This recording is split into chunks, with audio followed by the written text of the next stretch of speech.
आज होता आवरायचा तिसरा चौथा दिवस. खूप अशी बारीक बारीक कामं असतात, त्याला खूप वेळ लागतो. किचनची भांडी सगळी घासून झाली, तर म्हटलं आता फ्रीज सगळं क्लीन करूयात.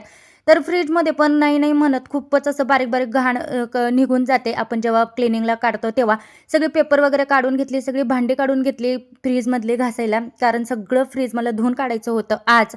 पूर्ण क्लीन करायचं होतं. भांडी वगैरे काढून घेतली आणि पटापट इथं घासायला सुरुवात केली. सगळे भांडे आधी घासून घेतले, म्हणजे कसं फ्रीज माझं धुईपर्यंत हे सगळे भांडे वाळून जातील आणि फ्रीज धुतल्यानंतरनं कसं लगेच मला फ्रीज हे ऑर्गनाईज करता येईल. त्यानंतर आहे ना सगळं फ्रीज मी घासून घेतलं मऊ घासणीने आणि पुसून घेतलं. आता हा दरवाजा बाकी आहे.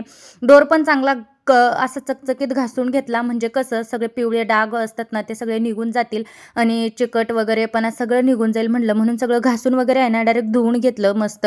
त्यानंतर हा कडप्पासुद्धा सगळं धुवून वगैरे घेतला. त्यानंतर फ्रीज ऑर्गनाईज केलं आणि संध्याकाळी असं मस्त जेवणाला बसलो. तर चला बाय बाय.